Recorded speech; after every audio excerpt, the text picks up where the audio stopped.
엄마 이름이 뭐니? 심사위원석의 공기가 순간 얼어붙었습니다.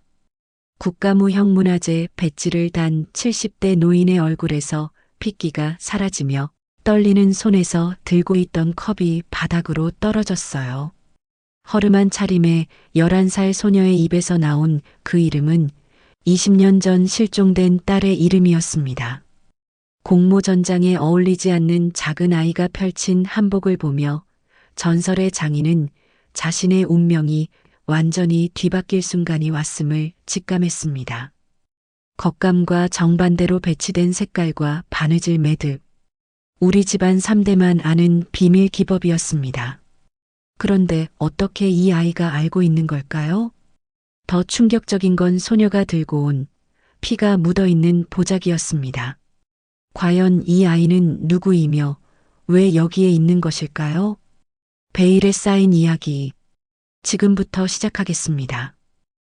새벽 5시 병원 복도는 차가웠습니다.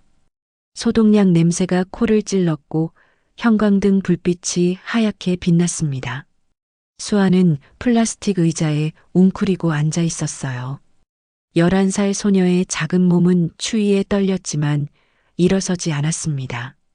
무릎 위에는 피 묻은 보자기가 놓여 있었습니다. 중환자실은 빨간 불이 여전히 켜져 있었습니다. 3시간 전 의사 선생님이 말했습니다. 뇌출혈이 심합니다. 오늘 밤이 고비예요. 수아는 그 말을 듣고도 울지 않았습니다. 울 수가 없었어요.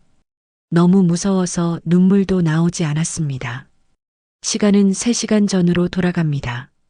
저녁 6시 수아는 엄마 손을 잡고 횡단보도를 건너고 있었습니다. 엄마 서연은 큰 보자기를 들고 있었어요. 수아야, 내일이면 드디어 공모전이야. 엄마가 3달 동안 밤새워 만든 거란다. 서연의 목소리는 설레었습니다. 그때였습니다. 빨간 트럭이 신호를 무시하고 달려왔어요. 수아야, 위험해. 수아가 차에 부딪히려는 순간 서연은 딸 수아를 힘껏 밀었습니다. 쿵! 엄마가 수아 대신 차에 부딪혀 날아갔습니다. 순간 서연이 들고 있던 보자기가 공중에서 펼쳐지며 천 조각들이 흩날렸어요. 엄마! 수아는 비명을 질렀습니다. 사람들이 몰려들었습니다. 이를 목격한 한 시민이 다급히 119에 신고했습니다. 수아는 엄마 곁으로 기어갔습니다. 엄마 머리에서 피가 흐르고 있었어요. 엄마. 수아가 아무리 애타게 불러도 서연은 눈을 감은 채 움직이지 않았습니다. 금방 구급차가 도착했습니다. 구급대원이 서연을 들것에 옮겼습니다. 수아는 엄마 손을 놓지 않으려 했지만 대원이 말했어요. 애기야, 엄마 잠깐만 놔주겠니? 아저씨가 금방 병원으로 이송할 거니까 너무 걱정하지 말고 차에 타 있으렴. 수아는 바닥에 떨어진 보자기를 주었습니다.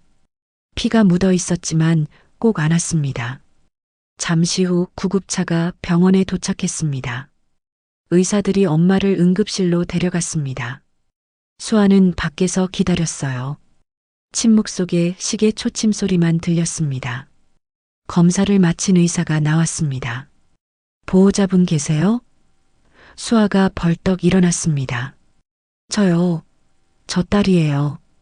의사는 수아를 내려다보며 한숨을 쉬었습니다. 어른 보호자가 없나요? 없어요. 저희 둘이 살아요.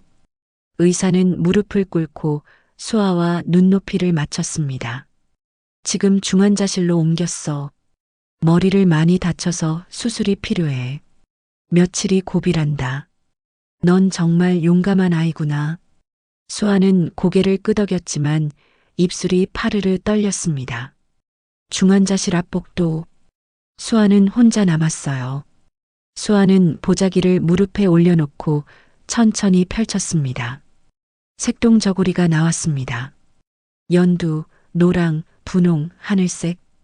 엄마가 3달 동안 만든 작품이었습니다. 하지만 완성되지 않았습니다. 동정이 달리지 않은 채였어요. 수아는 엄마 목소리를 떠올렸습니다.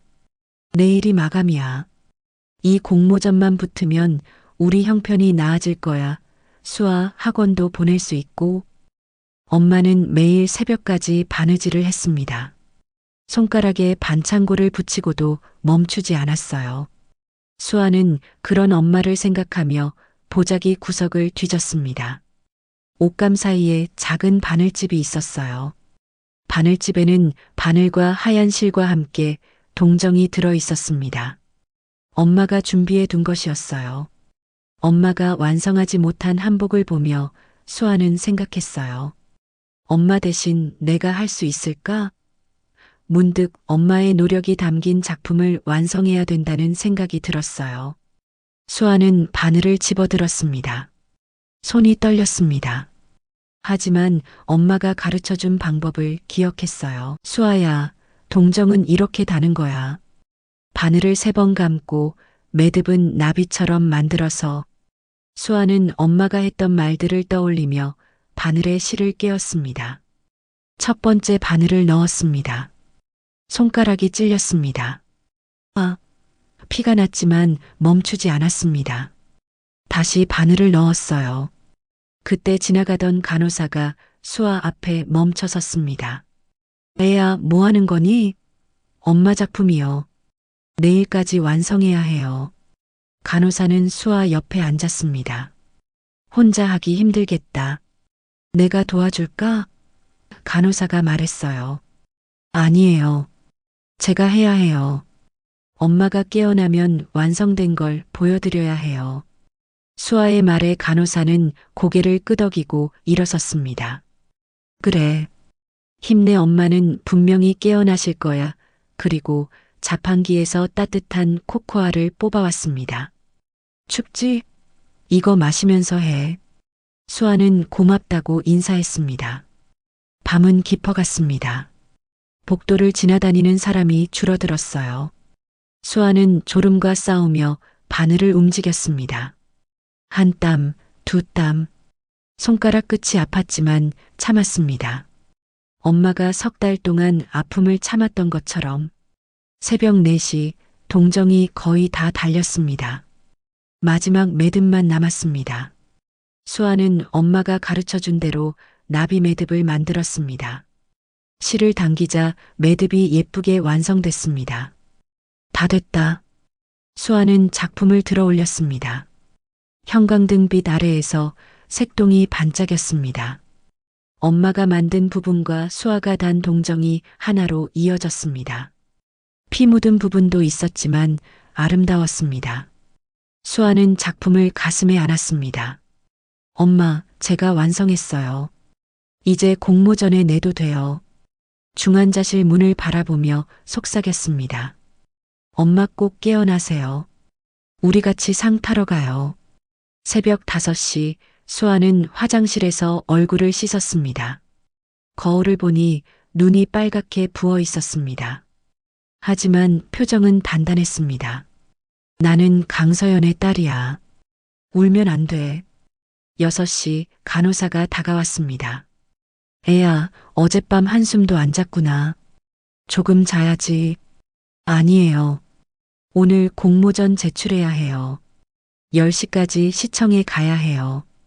간호사는 놀란 표정을 지었습니다. 혼자 갈 거니? 네. 엄마가 온라인으로 접수해 놨어요. 작품만 내면 돼요. 간호사는 지갑에서 10,000원을 꺼냈습니다. 택시 타고 가. 버스 타면 작품 구겨진다. 수아는 손을 저었습니다. 괜찮아요.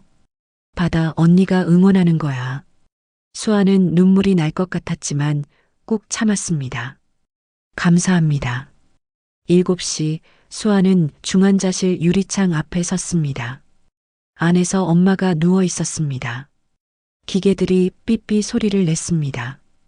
엄마 얼굴은 하얗고 눈은 감겨 있었습니다.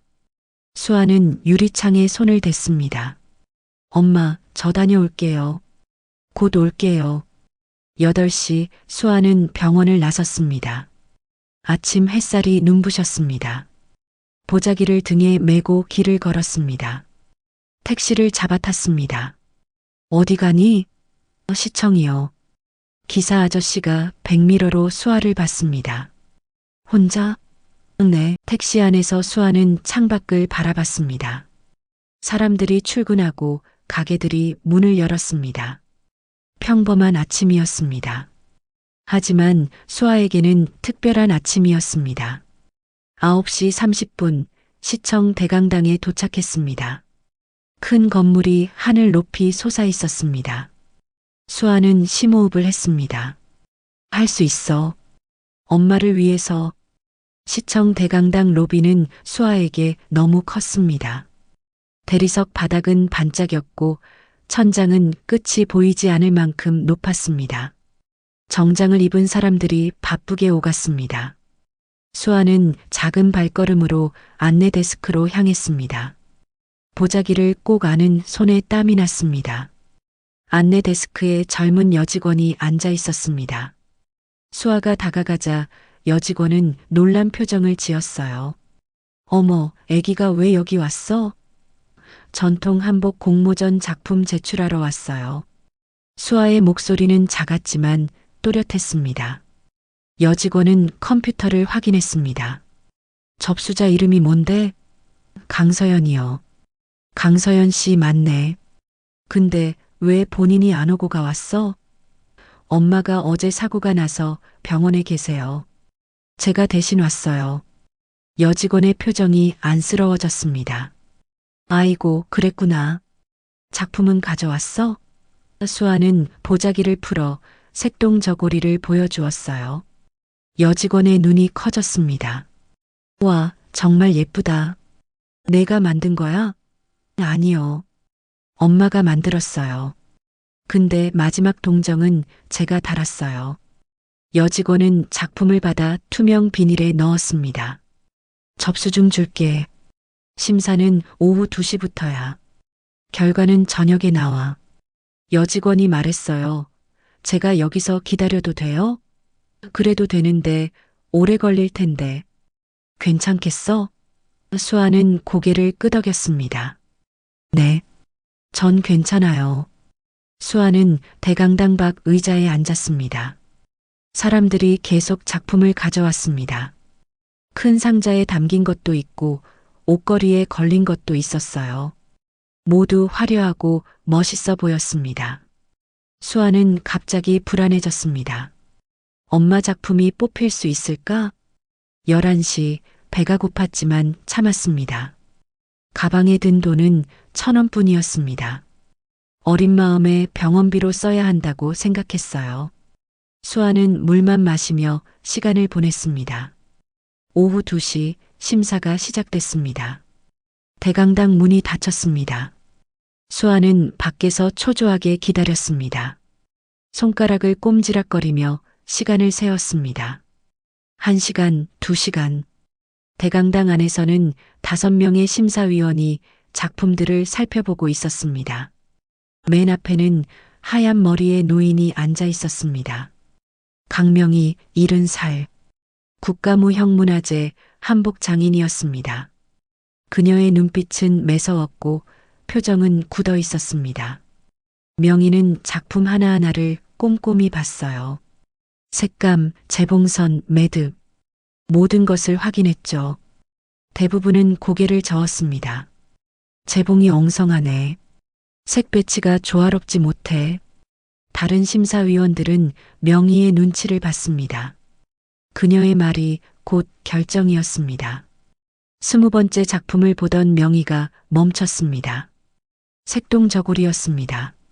연두, 노랑, 분홍, 하늘색. 화려하지만 품위가 있었습니다.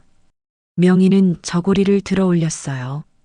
뒤집어서 안감을 봤습니다. 그 순간 명희의 손이 떨렸습니다.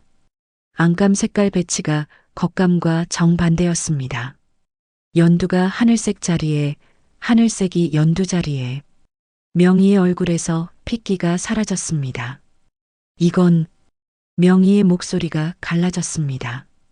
옆에 있던 심사위원이 물었습니다. 무슨 문제라도 있습니까? 명희는 대답하지 않았습니다. 그녀는 안감을 만지며 생각에 잠겼습니다. 겉과 속이 서로를 비추는 배색법. 우리 집안만의 비법이야. 어머니에게 배웠고 나만 알고 있어. 서연에게도 가르쳤었지. 하지만 그 애는 20년 전에 명의는 제출자 명단을 확인했습니다. 강, 서, 연. 세 글자가 눈에 들어왔어요. 순간 손이 떨려 종이를 제대로 잡을 수 없을 정도로 명희의 심장은 빠르게 뛰기 시작했습니다. 20년 전 18살 딸 서연이 집을 나갔습니다. 명희는 딸을 혹독하게 가르쳤습니다. 내가 내 대를 이어야 한다. 실수는 절대 용납 안 돼. 다시 해. 매일 밤 12시까지 바느질을 시켰습니다. 서연이 울어도 멈추는 일은 없었죠. 어느 날 서연이 말했습니다. 엄마, 전 제 인생을 살고 싶어요. 명희는 화를 냈습니다. 내 인생? 넌 우리 집안의 대를 이어야 해. 그게 내 운명이야. 그날 밤 서연은 짐을 싸서 나갔습니다. 하지만 명희는 자존심 때문에 떠난 서연을 찾지 않았어요. 그놈의 자존심 때문에. 찾지 않았어도 20년 동안 명희는 매일매일 집을 나간 딸을 그리워했습니다. 내가 잘못한 게 아니야. 자기가 나를 버리고 도망간 거지. 마음속으로는 매일 딸을 찾았지만 입 밖으로 내지 않았습니다. 명희는 떨리는 손으로 마이크를 잡았습니다. 강서연 씨, 나와주시겠습니까? 목소리가 떨렸습니다. 대강당이 조용해졌습니다. 문이 열리고 사람들이 웅성거렸습니다. 하지만 나온 사람은 어른이 아니었습니다. 작은 소녀가 걸어 들어왔습니다. 11살쯤 돼 보이는 아이였죠. 머리는 헝클어져 있었고 옷에는 먼지가 잔뜩 묻어 있었어요. 하지만 눈빛만은 누구보다 또렷했습니다. 수아는 명희 앞까지 걸어왔어요. 심사위원들은 모두 수아를 내려다봤습니다. 수아는 긴장했지만 고개를 들었어요. 순간 명희와 눈이 마주쳤습니다. 명희는 무릎을 꿇었습니다. 수아와 눈높이를 맞췄어요. 그녀의 주름진 얼굴에서는 엄격함이 느껴졌지만 눈빛은 흔들리기 시작했습니다. 너, 강서연이니? 아니요. 저는 수아예요. 박수아. 그럼 왜 내가 왔니? 엄마 대신 왔어요. 명희의 눈이 커졌습니다. 엄마, 내 엄마가 강서연이니? 수아는 고개를 끄덕였습니다. 네. 근데 지금 병원에 계세요. 어제 사고가 나서. 수아의 목소리가 떨렸습니다. 중환자실에 계세요. 순간 명희의 얼굴이 창백해졌습니다. 그녀는 수아의 어깨를 붙잡았어요. 뭐라고?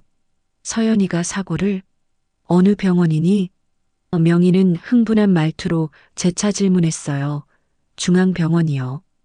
트럭에 치였어요. 의사 선생님이 며칠이 고비래요. 명희는 뒤로 물러나며 의자를 잡았습니다. 다리에 힘이 풀렸습니다. 다른 심사위원들이 놀라 일어섰습니다. 장인님, 괜찮으세요? 명희는 손을 내저었습니다. 괜찮아. 잠깐만. 명희는 다시 수아를 봤습니다.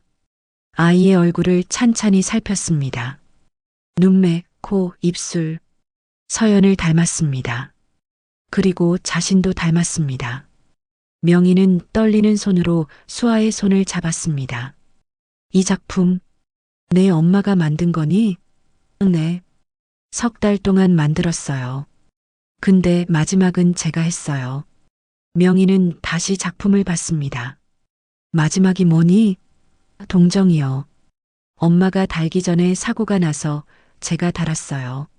엄마가 가르쳐준 대로요. 명희의 눈에서 눈물이 흘렀습니다. 엄마가 바느질을 가르쳐줬니? 네, 매일 밤 조금씩 가르쳐줬어요. 명희는 동정 부분을 자세히 봤습니다. 바느질이 서툴렀지만 정성이 느껴졌습니다. 매듭은 나비 모양이었습니다. 명희가 서연에게 가르쳐 준 방법이었습니다. 정말 내 딸 서연이가 만든 옷이란 말인가? 명희의 심장은 더 빨리 뛰기 시작했고 정말 내 딸이 맞는지 확인하기 위해 재차 물었어요. 혹시 내 엄마가 바느질할 때 이상한 버릇 있니? 명희가 떨리는 목소리로 물었습니다. 수아는 고개를 갸웃거렸습니다. 버릇이요? 응. 특별한 행동 같은 거. 수아는 잠시 생각하다가 대답했습니다. 아, 실에 침 바를 때 혀를 삐죽 내밀어요. 저도 똑같이 해요. 수아가 시범을 보였습니다. 작은 혀가 입술 밖으로 나왔습니다. 명희는 숨을 들이켰습니다. 자신도, 자신의 어머니도, 서연도 똑같이 했던 버릇이었습니다. 3대가 물려받은 습관이었습니다. 명희는 주저앉았습니다. 바닥에 무릎을 꿇고 두 손으로 얼굴을 가렸습니다. 어깨가 흔들렸습니다. 20년 만에 딸의 소식을 들었습니다. 그런데 딸이 죽어가고 있었습니다. 그때 심사위원 중 한 명이 다가왔어요. 최준혁, 45살. 명희의 양자이자 제자였습니다. 그는 냉정한 표정으로 말했습니다. 장인님, 지금은 심사 중입니다. 개인적인 일은 나중에 처리하시죠. 목소리에 짜증이 섞여 있었습니다. 명희는 얼굴을 들었습니다. 눈이 빨갛게 부어 있었습니다. 준혁아, 미안하지만 오늘 심사는 여기까지만 하자. 나는 병원으로 가봐야겠다. 준혁의 표정이 굳었습니다. 지금 가시겠다고요? 심사위원장이 자리를 비우면 안 됩니다. 내 딸이 죽어가는지도 모르는데 심사가 중요하니? 명희의 목소리가 커졌습니다. 준혁은 입술을 깨물었습니다. 딸, 20년 만에 갑자기 나타난 딸. 그의 눈빛이 차갑게 변했습니다. 명희는 수아의 손을 잡고 일어섰습니다. 같이 가자. 내 엄마한테 가보자. 수아는 눈물을 참으며 고개를 끄덕였습니다. 명희가 다른 심사위원들에게 말했습니다. 오늘 심사는 중단합니다. 다음 주에 다시 하죠. 준혁이 앞을 막아섰습니다. 장인님, 진정하십시오. 20년 만에 나타난 사람을 어떻게 믿으십니까? 확인부터 하셔야죠. 명희는 준혁을 똑바로 봤습니다. 확인? 저 아이 눈빛을 봐. 서연의 눈이야. 그리고 저 바느질을 봐. 우리 집안 비법이 담겨 있어. 그건 누구든 흉내 낼 수 있습니다. 준혁의 목소리가 날카로웠습니다. 명희는 한숨을 쉬었습니다. 내 말이 맞다. 확인은 필요하지. DNA 검사를 하자. 하지만 그 전에 서연부터 봐야겠어.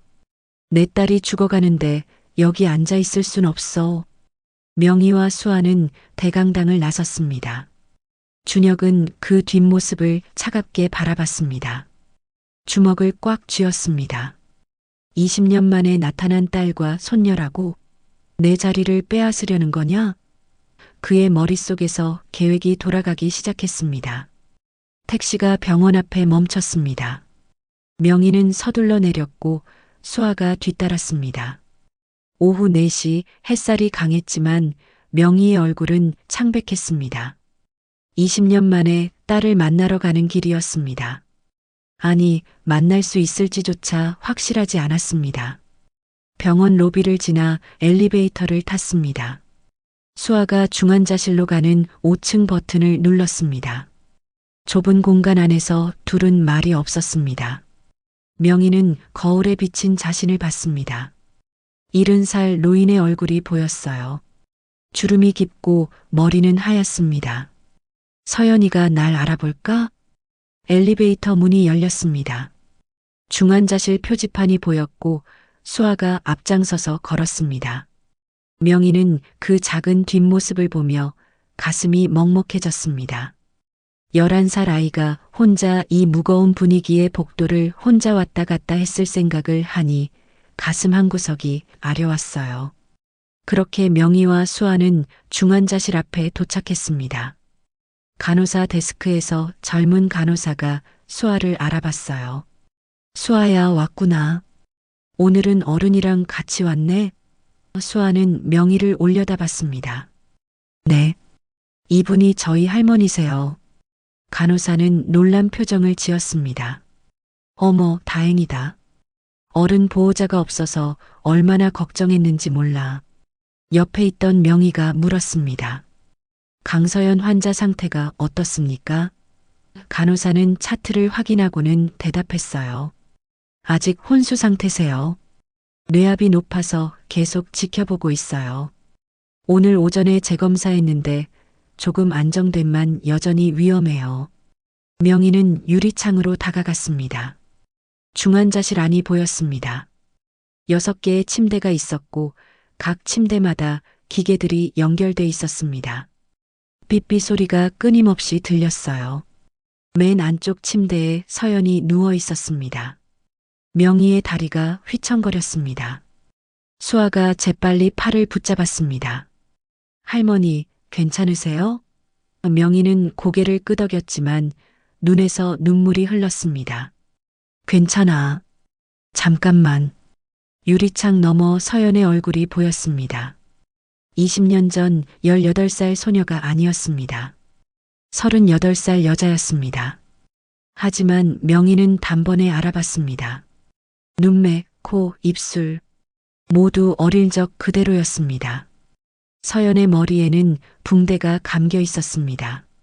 얼굴은 창백했고 입에는 호흡기가 꽂혀 있었습니다. 가슴이 규칙적으로 오르내렸습니다. 기계가 대신 숨을 쉬어주고 있었습니다. 명희는 유리창에 손을 댔습니다. 차가운 유리가 손바닥에 닿았습니다. 서연아, 목이 메었습니다. 엄마야, 엄마가 왔어. 하지만 서연은 반응이 없었습니다. 눈을 감은 채 조용히 누워 있을 뿐이었습니다. 수아가 할머니 옆에 섰습니다. 역시 유리창에 손을 댔습니다. 엄마, 할머니 모셔왔어. 우리 할머니야. 엄마가 매일 얘기하던 그 할머니. 수아의 목소리는 당장이라도 울음이 터질 듯 떨렸습니다. 멀리서 간호사가 다가와 말했습니다. 보호자시면 안에 들어가실 수 있어요. 한 번에 한 분씩 10분만요. 명희는 고개를 끄덕였습니다. 간호사가 가운과 마스크를 건넸습니다. 입으세요. 중환자실은 감염에 특히 조심해야 해요. 명희는 떨리는 손으로 가운을 입었습니다. 수아가 뒤에서 끈을 묶어줬습니다. 할머니, 엄마한테 얘기 많이 해주세요. 의사 선생님이 그러는데 혼수 상태여도 목소리는 들린대요. 중환자실 문이 열리고 명희가 안으로 들어갔습니다. 소독약 냄새가 강했습니다. 기계 소리가 더 크게 들렸습니다. 삐, 삐, 삐. 심장 박동 소리가 명희의 귀를 찌르듯 소리내었습니다. 명희는 서연의 침대 옆에 섰습니다. 딸의 얼굴을 가까이서 봤습니다. 20년의 세월이 얼굴에 새겨져 있었습니다. 눈가에 잔주름이 있었고 볼은 야위였습니다. 손은 거칠었고 손가락 끝에 반창고가 붙어 있었어요. 바느질하다 다친 상처 같았습니다. 명희는 서연의 손을 잡았습니다. 차가웠습니다. 서연아, 엄마야. 들리니? 대답이 없었습니다. 엄마가 미안해. 정말 미안해. 너한테 너무 심했어. 너를 너무 몰아붙였어. 눈물이 뚝뚝 떨어졌습니다. 20년 동안 매일 후회했어. 왜 그때 널 잡지 않았을까? 왜 찾지 않았을까? 자존심 때문이었어. 어리석은 자존심 때문에. 명희는 서연의 손을 두 손으로 감쌌습니다. 근데 넌 잘 살았구나. 딸을 낳아서 바느질을 가르쳤어. 수아가 내 작품을 완성했더라. 동정을 달았어. 나비 매듭으로. 내가 너한테 가르쳐준 대로. 흑흑. 명희가 서연의 이마에 손을 대며 말했어요. 서연아, 제발 깨어나. 엄마 왔어. 다시는 너를 혼자 두지 않을게. 다시는. 그냥 내 곁에 있고 싶어. 제발. 10분은 20년 만에 만난 모녀가 재회하기에는 너무 짧았습니다. 간호사가 문을 열었습니다. 시간 다 됐어요. 명희는 서연의 손을 놓지 못했습니다. 조금만 더. 안 돼요. 다른 환자들도 있어요. 나중에 또 오세요. 명희는 마지막으로 서연의 손을 꼭 쥐었습니다. 곧 다시 올게. 서연아, 얼른 일어나. 유리창 밖에서 수아가 기다리고 있었어요. 명희는 수아를 안아줬습니다. 우리 수아, 혼자 얼마나 힘들었니? 수아는 할머니 품에 얼굴을 묻었습니다. 처음으로 울음을 터뜨렸습니다.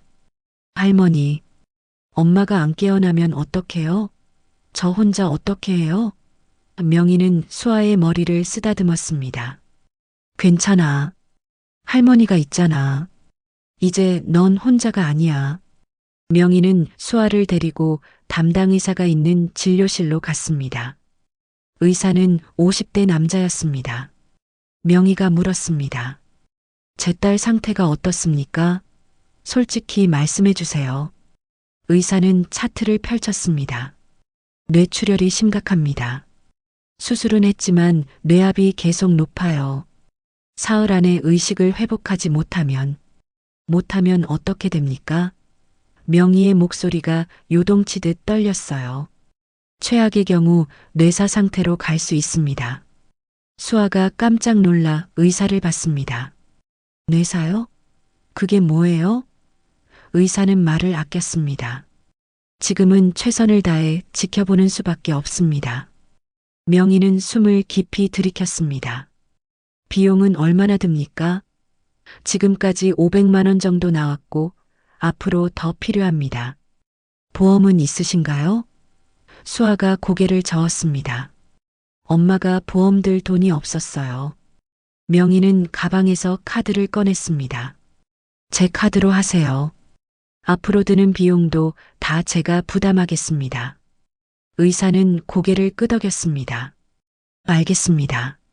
병원을 나와 주차장으로 갔습니다. 명희의 차가 서 있었습니다. 검은색 고급 승용차였어요. 차 안에서 명희가 물었습니다. 수아야, 엄마랑 둘이 살았니? 네. 아빠는? 수아는 잠시 망설이다 대답했습니다. 몰라요. 엄마가 얘기 안 해줬어요. 그냥 엄마랑 둘이 살았어요. 명희는 가슴이 아팠습니다. 힘들었겠다. 괜찮았어요. 엄마가 바느질이라면서 저를 키워주셨어요. 엄마는 매일 밤 늦게까지 바느질을 했어요. 손가락에서 피 나도 하루도 안 쉬었어요. 명희의 눈에 다시 눈물이 맺혔습니다. 미안하다. 엄마가 너희를 찾았어야 했는데. 괜찮아요. 엄마가 그랬어요. 할머니는 나쁜 사람이 아니래요. 그냥 엄격한 분일 뿐이래요. 그리고 언젠가 우리를 찾으실 거래요. 명희는 핸들을 꽉 쥐었습니다. 서연이 자신을 미워하지 않았다는 사실에 더 가슴이 아팠습니다. 엄마가 정말 그랬니? 네. 그래서 엄마가 저한테 바느질도 가르쳐 줬어요. 언젠가 할머니를 만나면 이걸로 내가 누구 손녀인지 알 수 있으실 거야. 그렇게 말했어요. 명희는 더 이상 참을 수 없었습니다. 차를 길가에 세우고 펑펑 울었습니다. 20년의 후회가 한꺼번에 쏟아졌습니다. 수아는 할머니의 어깨를 토닥였습니다. 할머니, 울지 마세요. 엄마가 깨어나면 할머니한테 직접 말할 거예요. 한참 후 명희는 눈물을 닦으며 말했어요. 그래. 엄마는 꼭 깨어날 거야. 꼭. 그리고 차를 다시 출발시켰습니다. 수아야, 오늘부터 할머니 집에서 지내자. 혼자 있으면 안 돼. 네, 할머니. 저녁이 되어서야 수아와 명희는 집에 도착했습니다. 인사동 한옥이었습니다. 대문을 열자 마당이 나왔습니다. 수아는 입을 벌렸습니다. 와, 한옥이에요. 그래. 할머니가 50년 동안 산 집이야. 내 엄마도 여기서 자랐어. 안방으로 들어갔습니다. 방 한쪽에는 바느질 도구가 가득했습니다. 실패, 바늘, 천 조각들. 수아는 신기한 듯 둘러봤습니다. 엄마도 여기서 바느질 배웠어요? 응. 저 자리에 앉아서 매일 연습했지. 명희는 서랍에서 사진첩을 꺼냈습니다. 낡은 앨범을 펼치자 어린 서연의 사진이 나왔습니다. 5살 서연이 한복을 입고 웃고 있었어요. 이게 내 엄마야. 5살 때. 수아는 사진을 만졌습니다. 엄마 정말 예뻐요. 다음 장을 넘기자 10살 서연이 나왔습니다. 바느질하는 모습이었습니다. 표정이 진지했습니다. 이때부터 본격적으로 가르쳤지. 이 할미가 너무 엄격하게 했나 봐. 명희의 목소리가 작아졌습니다. 마지막 장에는 18살 서연이 있었습니다. 고등학교 졸업사진이었어요. 웃고 있었지만 눈빛이 피곤해 보였습니다. 이게 마지막 사진이야. 이후로 한 장도 못 찍었어. 수아는 사진첩을 덮었습니다. 할머니, 엄마가 깨어나면 같이 사진 찍어요. 셋이서. 명희는 수아를 안아줬습니다. 그래. 꼭 그러자. 그날 밤 수아는 엄마의 옛날 방에서 잤습니다. 이불을 덮고 누우니 엄마 냄새가 나는 것 같았어요. 수아는 눈을 감고 생각했습니다. 엄마, 빨리 깨어나. 할머니가 기다리고 계셔. 다음 날 아침 명희는 일찍 일어났습니다. 새벽 5시였습니다. 밤새 잠을 제대로 이루지 못했어요. 딸 서연 생각만 했지요. 부엌으로 가서 물을 마시다가 창밖을 봤습니다. 동이 트고 있었어요. 명희는 안방으로 돌아와 휴대폰을 확인했습니다. 문자가 20통 넘게 와 있었습니다. 대부분 준혁이 보낸 것이었어요. 장인님, 어제 심사를 중단하신 건 너무하십니다. 공모전 관계자들이 항의하고 있습니다. 빨리 연락 주십시오. 명희는 한숨을 쉬었습니다. 준혁의 목소리가 들리는 듯 했습니다. 차갑고 계산적인 목소리. 10년 전 명희는 준혁을 양자로 들였습니다. 당시 그는 35살의 재능 있는 한복 장인이었습니다. 명희는 대를 이을 사람이 없어 고심 끝에 그를 선택한 것이었죠. 장인님, 제가 선생님의 기술을 이어받겠습니다. 평생 모시겠습니다. 준혁은 그렇게 말했습니다. 명희는 믿었습니다. 10년 동안 준혁은 정말 성실하게 일했어요. 명희의 공방을 관리하고 제자들을 가르쳤습니다. 하지만 어제 준혁의 눈빛이 달랐습니다. 수아를 볼 때 적대감이 느껴지는 눈빛이었습니다. 명희는 불안했습니다. 준혁이가 많이 질투하면 어쩌지? 잠시 후 수아가 일어났습니다. 눈이 부어 있었어요. 밤새 운 것이 분명했습니다. 할머니, 안녕하세요. 그래, 잘 잤니? 네. 병원 가봐야 하지 않아요? 명희는 고개를 끄덕였습니다. 그래, 아침 먹고 곧장 가자. 식탁에 앉아 밥을 먹는데 명희의 휴대폰이 울렸습니다. 변호사 박영진이었습니다. 명희의 50년 지기 친구지요. 명희야, 큰일 났어. 무슨 일인데? 뉴스 봤어? 인터넷에 기사 떴어. 명희는 서둘러 인터넷을 켰습니다. 포털 사이트 메인에 기사가 떠 있었습니다. 국가무형문화재 강명희 검증 안 된 손녀 인정 논란. 기사를 클릭했습니다. 어제 일이 자세히 적혀 있었어요. 강명의 장인이 전통 한복 공모전 도중 갑자기 나타난 어린 소녀를 손녀라고 주장하며 심사를 중단했다. 소녀의 어머니는 20년 전 가출한 딸 강서연으로 알려졌다. 하지만 친자 관계에 대한 과학적 검증이 이뤄지지 않았다.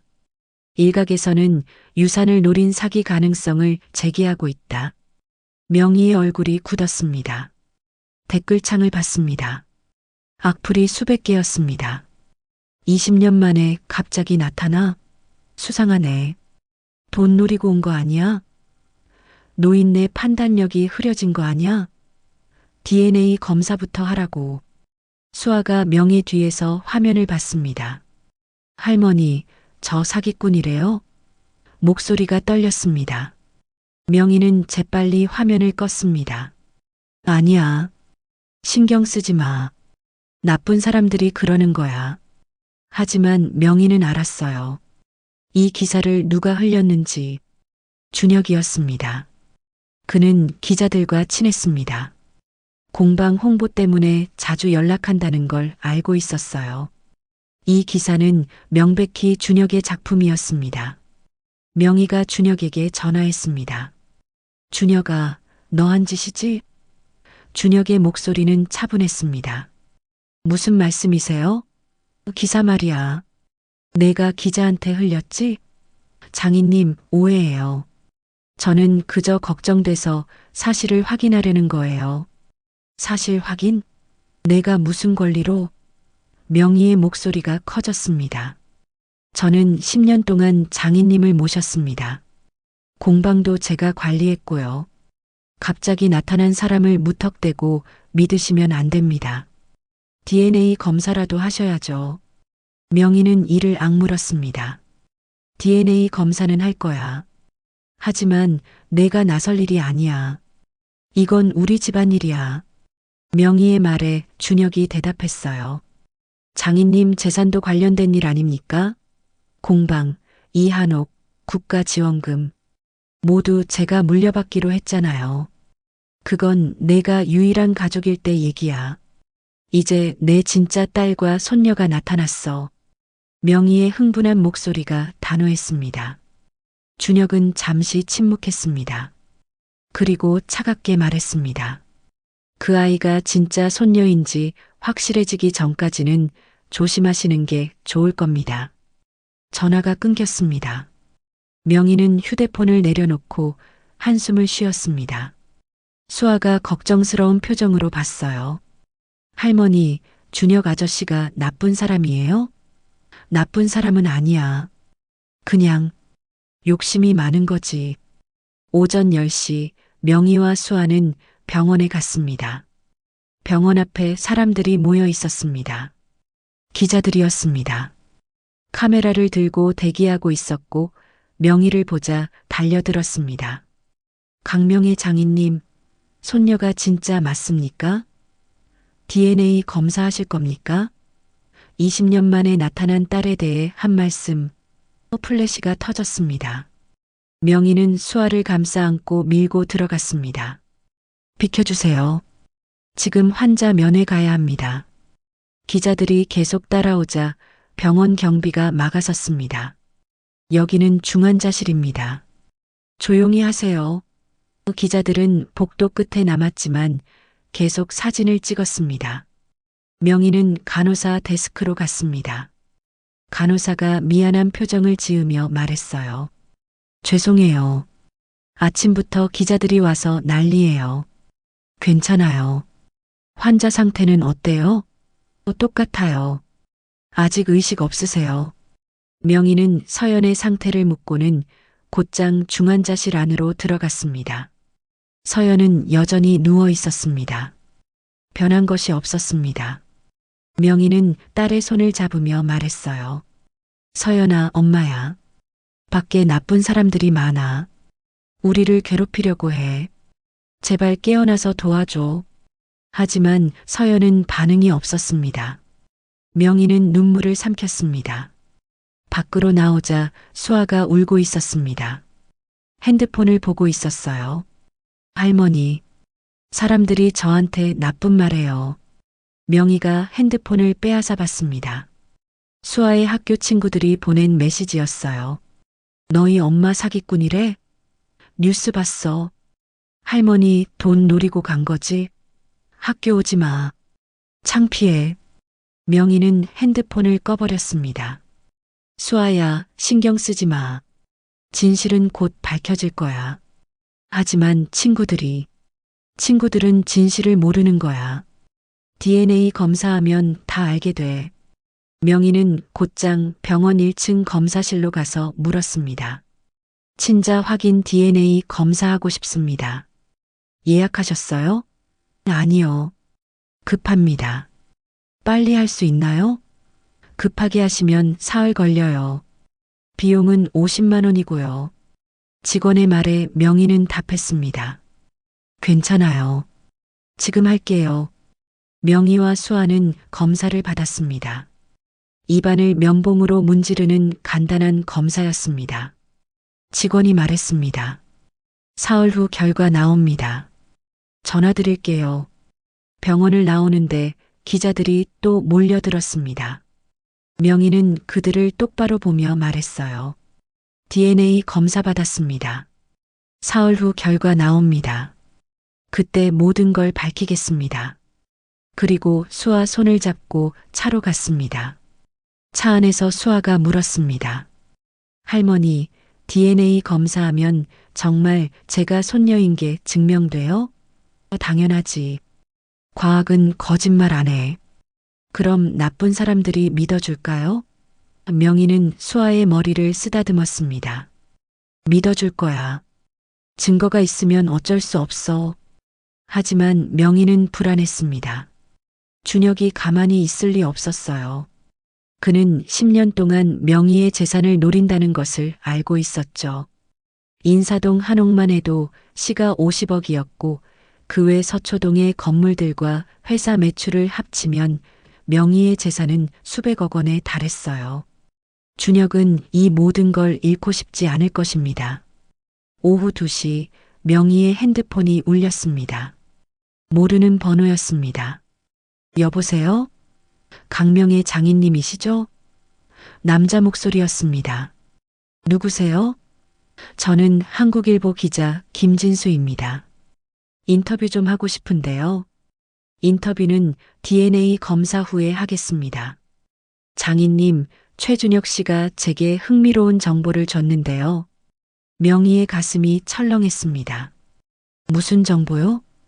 강서연 씨가 과거에 사기 전과가 있다는데 사실입니까? 명희는 숨이 막혔습니다. 뭐라고요? 15년 전 대출 사기로 고소당한 기록이 있다고 하던데요. 최 씨가 증거 자료를 보내줬습니다. 명희는 전화를 끊어버렸습니다. 곧바로 준혁에게 전화했습니다. 너 지금 뭐 하는 거야? 준혁은 태연했습니다. 사실을 밝히는 거죠. 조사해보니 강서연 씨는 과거에 문제가 많은 사람이었습니다. 15년 전 친구 명의로 대출받아서 안 갚은 기록도 있어요. 그게 사실이야? 법원 기록에 있습니다. 제가 확인했어요. 명희는 할 말을 잃었습니다. 준혁이 계속 말했습니다. 장인님, 저는 장인님을 지키려는 겁니다. 사기꾼한테 속으시면 안 돼요. 서연이는 사기꾼이 아니야. 그럼 왜 20년 동안 연락 안 했습니까? 왜 돈이 필요해지니까 갑자기 나타났습니까? 명희는 대답할 수 없었습니다. 사흘 후 DNA 검사 결과가 나오면 모든 게 밝혀질 거야. DNA가 맞아도 소용없습니다. 여론은 이미 돌아섰어요. 사람들은 강서연 씨를 사기꾼으로 보고 있어요. 준혁의 목소리에 승리감이 묻어났습니다. 전화를 끊자 명희는 주저앉았습니다. 수아가 놀라 달려왔습니다. 할머니, 명희는 수아를 안아줬습니다. 괜찮아. 할머니가 다 해결할 거야. 하지만 명희는 느꼈습니다.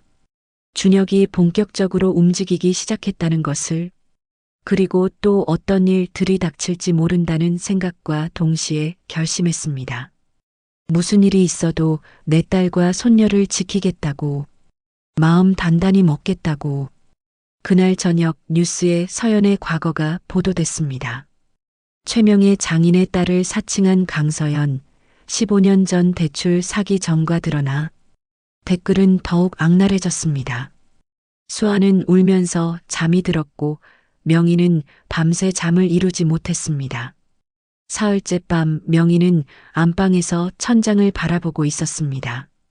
시계는 새벽 2시를 가리켰습니다. 잠이 오지 않았습니다. 머릿속에서 준혁의 목소리가 맴돌았습니다. 여론은 이미 돌아섰어요. 핸드폰을 켜서 뉴스를 확인했습니다. 기사가 쏟아지고 있었습니다.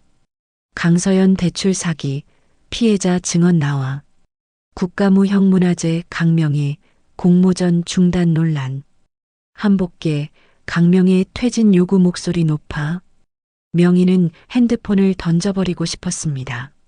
하지만 참았습니다. 옆방에서 수아가 자고 있었어요. 아이를 깨울 수 없었습니다. 명희는 조용히 일어나 거실로 향했어요. 거실 소파에 앉아 창밖을 봤습니다. 어둠뿐이었습니다. 가로등 불빛만 희미하게 보였습니다. 명희는 자신의 인생을 돌아봤어요. 70년을 살았습니다. 50년을 바느질에 바쳤지요. 국가무 형문화재가 되었고 명예를 얻었습니다. 하지만 무엇을 잃었을까요? 딸을 잃었습니다. 20년이라는 시간도 함께 잃었습니다. 손녀가 태어나는 것도 보지 못했죠. 손녀가 자라는 것도 함께하지 못했습니다. 모두 자신의 고집 때문이라는 생각이 들었습니다. 내가 그때 서연이를 잡았다면, 미안하다고 말했다면, 나간 딸을 찾았더라면, 후회가 밀려왔습니다. 하지만 이제 와서 후회해도 소용없었습니다. 서연은 중환자실에 누워 있었고 수아는 세상의 비난을 받고 있었습니다. 새벽 3시 핸드폰이 울렸습니다. 병원에서 온 전화였어요. 명희는 깜짝 놀라받았습니다. 여보세요? 강명희 님이십니까? 네, 맞습니다. 무슨 일이세요? 강서연 환자분 상태가 급격히 악화됐습니다. 지금 당장 오셔야 할 것 같아요. 명희는 온몸에 힘이 빠졌습니다. 무슨 일이에요? 뇌압이 갑자기 올라갔습니다. 재수술이 필요할 수도 있어요. 빨리 오세요. 명희는 옆방으로 달려갔습니다. 수아를 깨웠습니다. 수아야, 일어나. 병원 가야 해. 수아는 눈을 비볐습니다. 무슨 일이에요? 엄마 상태가 안 좋대. 빨리 가자. 명희와 수아는 택시를 잡아 탔습니다. 새벽 거리는 텅 비어 있었습니다. 택시가 빠르게 달렸습니다. 수아는 명희 손을 꼭 잡았어요. 할머니, 엄마 괜찮을까요? 울먹거리는 수아의 말에 명희는 대답할 수 없었습니다. 눈물만 흘렀습니다. 택시는 빠르게 병원에 도착했습니다. 중환자실로 뛰어갔어요. 의사들이 서연 침대 주위에 모여 있었습니다. 기계들은 빠르게 삐삐 소리를 내고 있었어요. 담당 의사가 명희를 보며 다급히 물었습니다. 가족분 오셨습니까? 제 딸이 어떻게 됐습니까? 명희의 목소리가 떨렸습니다. 의사는 심각한 표정이었습니다. 뇌압이 위험 수준까지 올라갔습니다. 재수술을 해야 하는데 성공 확률이 50% 미만입니다. 명희가 다급한 목소리로 물었어요. 하지만 수술 안 하면요? 그대로 두면 오늘 안으로 내사 상태가 될 겁니다. 수아가 비명을 질렀습니다. 싫어요. 엄마가 죽으면 안 돼요. 간호사가 수아를 안아줬습니다. 명희는 의사를 보며 말했어요. 수술해 주세요. 제발. 비용이 3천만 원 더 들어갑니다. 상관없어요. 제 딸을 살려주세요. 의사는 고개를 끄덕였습니다. 수술 동의서에 서명하세요. 명희는 손이 떨려서 펜을 제대로 잡을 수 없었습니다. 간신히 이름을 썼습니다. 의사들은 재빨리 서연을 수술실로 옮겼고 명희와 수아는 수술실 밖에 남았습니다. 수술실에 빨간 불이 켜졌습니다. 수술 중 수아는 바닥에 주저앉아 울었습니다. 엄마, 엄마. 명희는 수아를 안아줬습니다. 괜찮아. 엄마는 강한 사람이야. 이겨낼 거야. 하지만 명희 자신도 확신이 없었습니다. 50% 반반이었습니다. 딸 서연이가 살 수도 있고 죽을 수도 있는 상황이었어요. 명희는 하늘을 원망했습니다. 왜 이제야 딸을 찾게 하고 또 빼앗아 가려는 거야? 1시간, 2시간. 시간이 빠르게 지나갔고 수술실 불은 여전히 켜져 있었습니다. 수아는 명희 무릎에 기대 잠들었습니다. 울다 지쳐서 잠든 것이었어요. 명희는 수아의 머리를 쓰다듬었습니다. 새벽 5시 반 변호사 박영진이 병원에 왔습니다. 명희야, 연락받고 달려왔어. 서연이는 어떻게 됐어? 수술 중이야. 심각한 상황이야. 영진은 명희 옆에 앉았습니다. 힘내. 서연이는 살 거야. 영진아, 난 정말 바보야. 왜 그때 서연이를 잡지 않았을까? 왜 찾지 않았을까? 명희가 울먹였습니다. 영진이 손을 잡으며 말했어요. 다 지나간 일이야. 지금 중요한 건 서연이가 살아나는 거야. 근데 준혁이 그 자식이 계속 일을 키우고 있어. 서연이 과거를 파헤쳐서 언론에 흘리고 있어. 명희의 말에 영진이 대답했습니다. 내가 조사했어. 준혁이가 기자들한테 돈 준 증거를 찾았어. 통장 내역이 있어.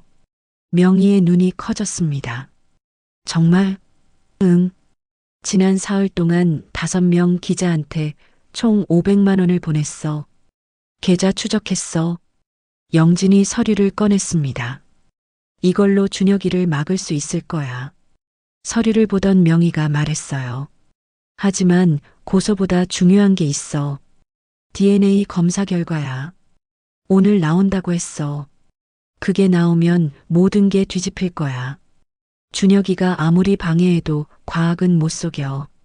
영진은 걱정하는 명희를 안심시켰습니다. 아침 7시 수술실 불이 꺼졌습니다.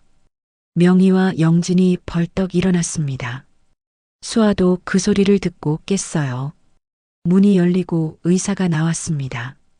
마스크를 벗었습니다. 표정이 매우 지쳐 있었어요. 의사 선생님, 명희가 달려갔습니다. 제 딸은요? 의사는 한숨을 쉬며 말했습니다. 수술은 성공했습니다. 명희는 무릎이 꺾였습니다. 감사합니다. 정말 감사합니다. 하지만 아직 안심하긴 이릅니다. 이틀 안에 깨어나지 못하면 의사는 말을 잇지 못했습니다. 명희는 알았습니다. 이틀이 마지막 기회라는 것을.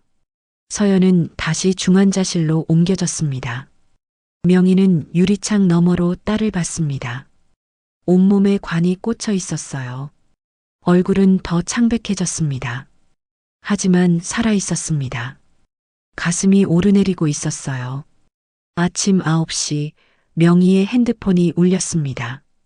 검사실에서 온 전화였습니다. 강명희님, DNA 검사 결과 나왔습니다. 명희의 심장이 빠르게 뛰었습니다. 결과가 어떻게 됐습니까? 박수아 양과 친손녀 관계가 맞습니다. 확률 99.99%입니다. 명희는 눈물을 흘렸습니다. 감사합니다. 정말 감사합니다. 전화를 끊고 수아를 안아줬습니다. 수아야, 넌 정말 내 손녀야. 과학이 증명했어. 수아도 울었습니다. 할머니. 둘은 한참을 안고 울었습니다. 영진이 미소를 지었습니다. 이제 모든 걸 제자리로 돌릴 차례야. 오전 10시 명희는 기자회견을 열기로 했습니다. 영진이 도왔습니다. 병원 회의실을 빌리고 기자들에게 연락했습니다. 강명의 장인이 중요한 발표를 할 예정입니다. 50명이 넘는 기자가 모였습니다. 카메라가 즐비했습니다. 명희는 단상에 섰어요. 수아를 데리고 영진도 왔습니다. 명희가 마이크를 잡고 말했어요. 오늘 여러분께 진실을 말씀드리겠습니다. 목소리는 떨렸지만 단호했습니다. 이 아이는 제 친손녀가 맞습니다. DNA 검사로 확인했습니다. 스크린에 검사 결과가 떴습니다. 친손녀 확률 99.99%. 기자들이 웅성거렸습니다. 명희는 계속했습니다. 제 딸 강서연은 20년 전 제 잘못으로 집을 나갔습니다. 제가 너무 엄격했습니다. 제가 딸을 이해하지 못했습니다. 그 사이 서연은 혼자 딸을 낳아 키웠습니다. 가난했지만 바느질을 가르쳤습니다. 저를 원망하지 않았습니다. 오히려 저를 그리워했습니다. 명희의 목소리가 갈라졌습니다. 그런데 누군가 제 딸과 손녀를 사기꾼으로 몰았습니다. 과거를 파헤쳐 언론에 흘렸습니다. 명희는 준혁을 봤습니다. 그는 뒤쪽에 서 있었습니다. 준혁의 얼굴은 굳어 있었습니다. 최준혁 씨, 당신이 기자들에게 돈을 준 증거가 있습니다. 영진이 서류를 들어 올리며 말했습니다. 지난 사흘 동안 5명 기자에게 총 500만 원. 통장 내역입니다. 순간 수십여 대의 카메라들이 준혁을 향했습니다. 준혁의 얼굴은 창백해졌고 아무 말도 하지 못했습니다. 기자들이 마구 질문을 쏟아냈습니다. 최준혁 씨 사실입니까? 왜 그런 짓을 했습니까? 준혁은 급하게 회의실을 빠져나갔고 도망치듯 떠났습니다. 명희는 글을 보내줬습니다. 이제 끝이라고 생각했어요. 기자회견이 끝났고 기자들은 모두 떠났습니다. 명희와 수아 그리고 영진만 회의실에 남았어요. 명희는 의자에 주저앉았습니다. 온몸에 힘이 다 빠졌습니다. 다 끝났어. 이제 끝났어. 영진이 물을 가져다 줬습니다. 고생했어. 잘했어. 명희는 물을 마시며 수아를 봤습니다. 아이는 창밖을 바라보고 있었습니다. 표정이 밝지 않았습니다. 수아야, 괜찮니? 할머니, 저 때문에 할머니가 힘드셨죠? 수아의 목소리가 작았습니다. 아니야. 내 잘못이 아니야. 근데 사람들이 할머니한테 나쁜 말 많이 했잖아요. 저 때문에. 명희는 수아를 안아줬습니다. 그건 나쁜 사람들이 한 짓이야. 넌 아무 잘못 없어. 오히려 넌 용감했어. 엄마 작품 완성해서 제출하고 혼자 병원에서 버티고. 수아는 할머니 품에서 울었습니다. 할머니, 엄마는 깨어날까요? 깨어날 거야. 꼭 깨어날 거야. 명희는 확신 없이 대답했습니다. 오후 2시 명희와 수아는 중환자실로 갔습니다. 서연은 여전히 누워 있었어요. 수술 후라 더 많은 기계가 연결돼 있었습니다. 명희는 유리창 너머로 딸을 봤습니다. 서연아, 이제 다 해결했어. 내가 내 딸이 맞다는 것도 증명했어. 이제 깨어나. 제발. 하지만 서연은 움직이지 않았습니다. 명희는 한숨을 쉬고 대기실로 돌아왔어요. 수아는 의자에 앉아 엄마의 보자기를 무릎에 올려놓고 있었습니다. 색동저고리는 공모전에 제출했지만 보자기는 간직하고 있었습니다. 수아야, 그거 왜 계속 갖고 다녀? 엄마 냄새가 나요. 보면 엄마 생각나요. 수아가 보자기를 만졌습니다. 피가 묻은 부분도 아직 남아 있었습니다. 명희는 보자기를 자세히 봤습니다.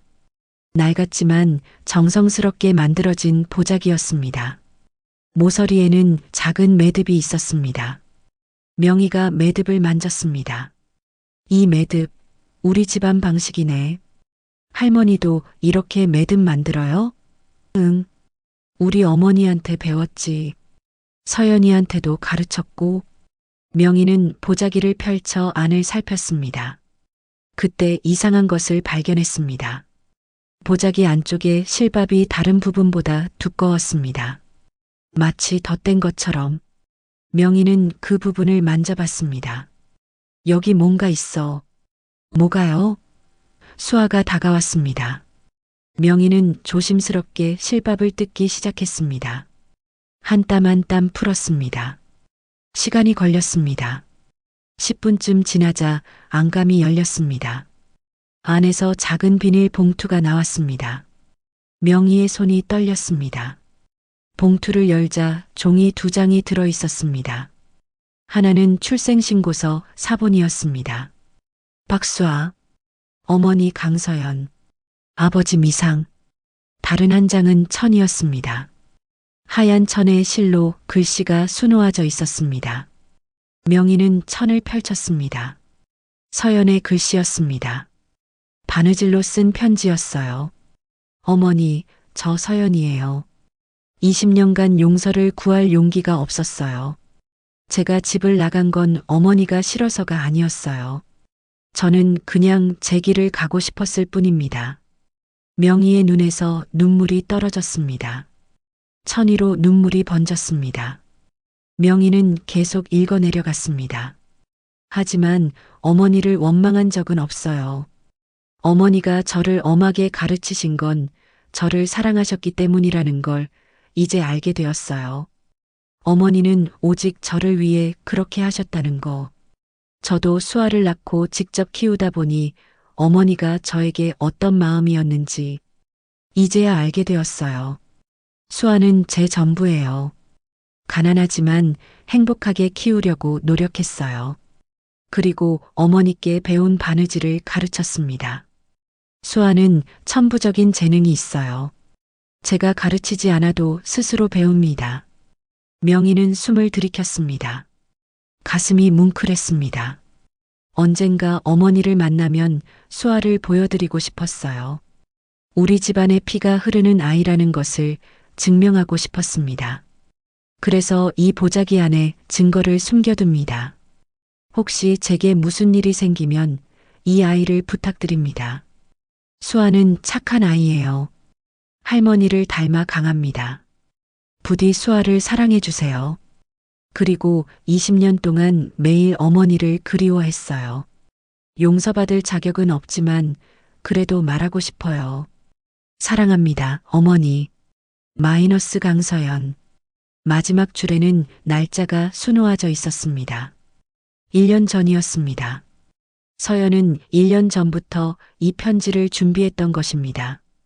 명희는 천을 가슴에 안았습니다. 소리내어 울었습니다. 서연아, 엄마가 미안해. 정말 미안해. 수아도 울었습니다. 둘은 한참을 안고 울었습니다. 영진이 복도 끝에서 지켜보다가 조용히 다가와 명희에게 손수건을 건넸습니다. 명희는 눈물을 닦고 편지를 다시 봤습니다. 서연이가 나를 사랑했대. 원망하지 않았대. 당연하지. 딸이 엄마를 어떻게 원망해. 영진이 말했습니다. 이제 서연이가 깨어나면 직접 말할 수 있을 거야. 명희는 고개를 끄덕였습니다. 그리고 봉투를 다시 확인했습니다. 안에 뭔가 더 있었습니다. 작은 헝겊 주머니였어요. 명희가 열어봤습니다. 안에는 머리카락 한 올이 들어 있었습니다. 이게 뭐지? 수아가 물었습니다. 명희는 주머니를 자세히 봤습니다. 겉에 글씨가 적혀 있었습니다. 수아 탯줄 머리카락. 태어난 날. 명희는 깨달았습니다. 서연이 수아가 태어난 날 머리카락을 보관했던 것입니다. DNA 증거로. 만약을 위해. 명희는 서연의 세심함에 또 한 번 눈물이 났습니다. 서연이가 다 준비해뒀어. 우리가 만날 것을 알았던 것처럼. 명희가 중얼거렸습니다. 엄마가 그랬어요. 수아가 말했습니다. 언젠가 할머니를 꼭 만날 거래요. 운명이래요. 명희는 수아를 안아줬습니다. 맞아. 운명이야. 우리는 만날 운명이었어. 그리고 편지를 조심스럽게 접어 가방에 넣었습니다. 이건 평생 간직할 거야. 오후 5시 명희는 중환자실 안으로 들어갔습니다. 서연 옆에 앉아 손을 잡았습니다. 서연아, 내 편지 받았어. 보자기 안에 숨겨둔 거 찾았어. 넌 엄마를 원망하지 않았구나. 오히려 사랑했어. 엄마가 정말 미안해.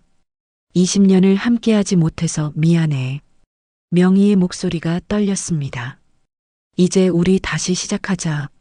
너랑 수아랑 나 셋이서 함께. 제발 깨어나. 엄마가 너한테 해주고 싶은 말이 너무 많아. 서연의 손가락이 미세하게 움직였습니다. 명희는 깜짝 놀라 손을 더 꽉 잡았습니다. 서연아, 들리니? 하지만 더 이상 움직임은 없었습니다. 착각이었을까요? 명희는 서연의 이마에 입을 맞췄어요. 사랑한다, 내 딸. 엄마가 늘 사랑했어. 잠시 후 명희가 중환자실을 나왔습니다. 밖에서 수아가 기다리고 있었어요. 할머니, 엄마한테 뭐라고 했어요? 명희가 대답했습니다. 편지 받았다고 했어. 그리고 사랑한다고. 수아는 미소를 지었습니다. 엄마가 들었을 거예요. 저녁 6시 명희는 수아를 데리고 병원 식당으로 갔습니다. 제대로 된 식사를 한 게 며칠 만인지 기억도 나지 않았어요. 두 사람은 조용히 밥을 먹었습니다. 할머니, 이제 어떻게 돼요? 수아가 물었습니다. 뭐가? 우리요. 저랑 엄마랑 할머니. 명희는 수아의 손을 잡았습니다. 우린 가족이야. 엄마가 깨어나면 셋이서 함께 살 거야. 정말요? 정말이야. 할머니 집은 크거든. 방도 많아. 내 방도 만들어줄게. 수아의 얼굴이 환해졌습니다. 그럼 저도 할머니한테 바느질 배울 수 있어요? 당연하지. 내가 원하면 가르쳐 줄게. 근데 엄마처럼 강요는 안 할 거야. 내가 하고 싶은 대로 해. 명희는 미소를 지었습니다. 그날 밤 명희와 수아는 병원 대기실에서 잤습니다. 간이 침대를 2개 펼쳤고 수아는 엄마의 보자기를 꼭 안고 잤습니다. 명희는 서연의 편지를 다시 꺼내봤어요. 바느질로 쓴 글씨 하나하나가 또렷했습니다. 서연이 얼마나 공들여 만들었을까. 명희는 편지를 만지며 생각했습니다. 서연아, 제발 깨어나. 엄마가 이제 너한테 잘해줄게. 다시는 헤어지지 말자. 자정이 지날 무렵 병원은 조용했습니다. 명희는 잠들기 전에 마지막으로 중환자실을 봤습니다. 유리창 너머로 여전히 누워있는 서연이 보였습니다. 명희는 기도했어요. 제발 내 딸을 살려주세요. 한 번만 기회를 주세요. 제가 잘못했습니다. 제발. 잠시 후 명희는 수아 옆에서 지친 눈을 감았습니다. 깨어나지 못하면 희망이 없다고 했던 그날이 다가오고 있었습니다. 명희는 간절히 바랐습니다. 기적이 일어나기를. 다음 날 아침 명희는 새벽 5시에 눈을 떴습니다. 제대로 잠들지 못했어요. 서연이 생각에 1시간마다 깬 것 같습니다. 오늘이 의사가 말한 이틀째 되는 날이었습니다. 명희는 조용히 일어나 중환자실로 향했어요. 간호사가 교대 근무 중이었습니다. 일찍 오셨네요. 딸 상태 어떻습니까? 밤새 안정적이었어요. 큰 변화는 없고요. 명희는 유리창 앞에 섰습니다. 서연은 여전히 그대로였습니다. 눈을 감고 누워 있었습니다. 기계가 규칙적으로 삐삐 소리를 냈습니다. 명희는 유리창에 손을 대며 말했습니다. 서연아, 제발 깨어나. 오전 8시 수아가 일어났습니다. 명희와 함께 간단히 아침을 먹었어요. 병원 편의점에서 산 김밥이었어요. 맛이 없었지만 먹어야 했습니다. 할머니, 오늘은 엄마 깨어날까요? 수아의 목소리에 불안이 묻어났습니다. 깨어날 거야. 꼭 깨어날 거야. 명희는 대답했지만 목소리에는 확신이 없었어요. 하지만 수아 앞에서 약한 모습을 보일 수 없었습니다.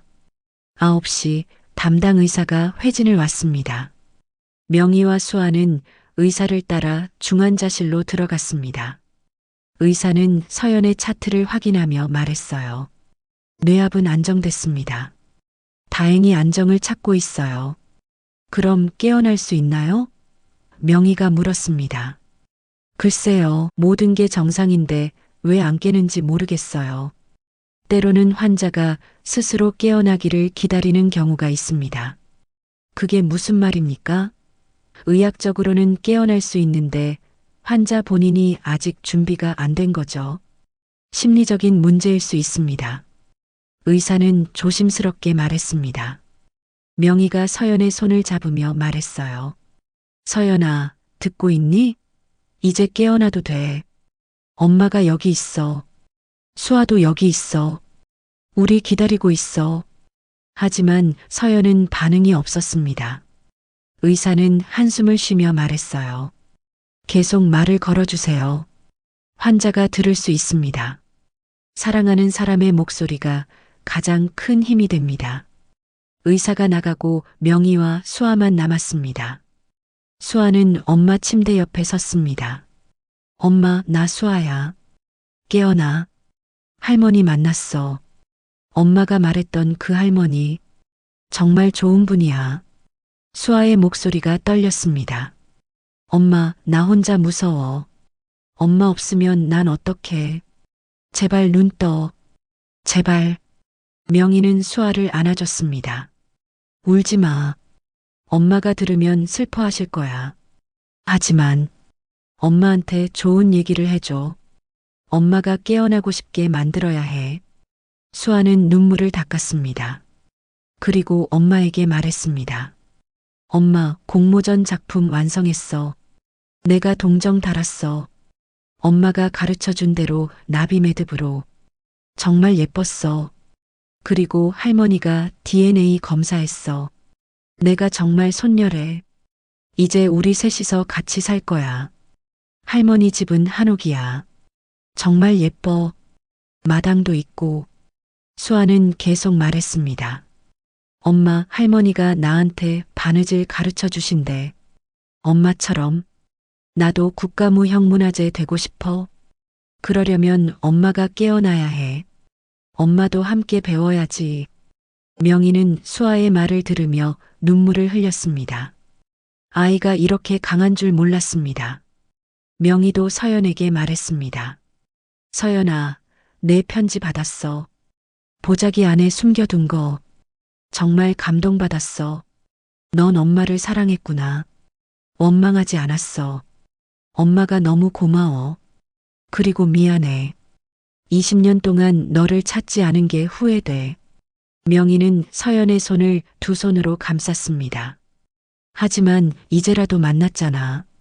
늦었지만 우리 다시 시작하자. 엄마가 이번엔 잘할게.